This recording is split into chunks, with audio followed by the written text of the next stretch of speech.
TDP కేంద్ర కార్యాలయానికి చంద్రబాబు చేరుకున్నారు. ప్రజల నుంచి అర్జీలను స్వీకరించారు. కొందరి సమస్యకు అక్కడికక్కడే పలువురి సమస్యలకు పరిష్కారం కూడా చూపించారు.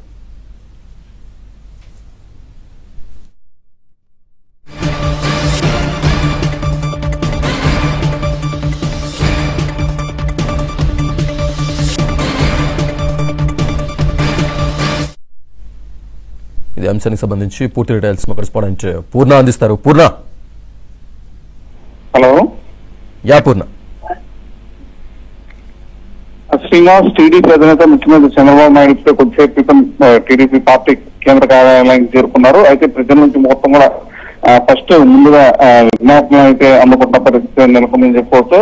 అయితే ప్రధానంగా చూస్తే కనుక ఏదైతే తిరువురు అంశాలకు సంబంధించి ఈ రోజు ఒక నివేదిక కూడా ఇచ్చే అవకాశం కనపడుతుంది. ఎందుకంటే క్రమశిక్షణ కమిటీ ఇప్పటికే ఒక నివేదికను కూడా తయారు చేశారు. అది మొత్తం కూడా టీడీపీ అధినేత చంద్రబాబుకి ఇచ్చే పని మీద మొత్తం కూడా ఆ క్రమశిక్షణ సభ్యులే ఉన్నారు.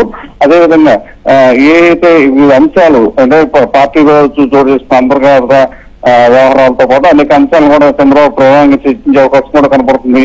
ప్రధానంగా చూస్తే కనుక ఏదైతే కమిటీలు నియామకం ఏదైతే జిల్లా కమిటీ కావచ్చు, లేకపోతే పార్లమెంటరీ నియోజకవర్గ కమిటీ కావచ్చు, ఇవన్నింటి మీద కూడా కసరత్తు చేసే అవకాశం కూడా కనపడుతుంది. ఎవరైతే అందుబాటులో ఉన్న నేతలు ఉన్నారో వాళ్ళందరితో కూడా చంద్రబాబు మరి కొద్దిసేపట్లో సమావేశం అవుతున్నారు.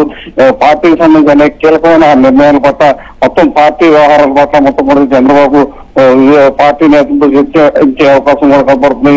ప్రధానంగా ఈ రోజు ఉదయం నుంచి కూడా సాయంత్రం వరకు కూడా పార్టీ కార్యాలయంలో అందరికీ అందుబాటులో కూడా ఉండే అవకాశం కనపడుతుంది. ప్రధానంగా చూస్తే కనుక ఏదైతే ఒకరోజు పార్టీ కార్యాలయంలో టైం స్పెండ్ చేస్తామని చెప్పి చంద్రబాబు ఏదైతే చెప్పారో దానికి తగ్గట్టుగానే గత 2 రోజులుగా కూడా దీనిపైన ప్రత్యేకమైన దృష్టి సారించడంతో పాటు ఈ రోజు కూడా పూర్తి స్థాయిలో ఎక్కువ సమయం పార్టీ కార్యాలయంలో గడిపేందుకు కూడా చంద్రబాబు ఆసక్తి చూపడంతో పాటు ఈ పార్టీ వ్యవహారాలతో పాటు పార్టీకి సంబంధించి అనేక వ్యవహారాలను మొత్తం కూడా ఎక్కడ నుండే మొత్తం కూడా పరిష్కరించాలని చెప్పి చంద్రబాబు చూస్తున్నారు.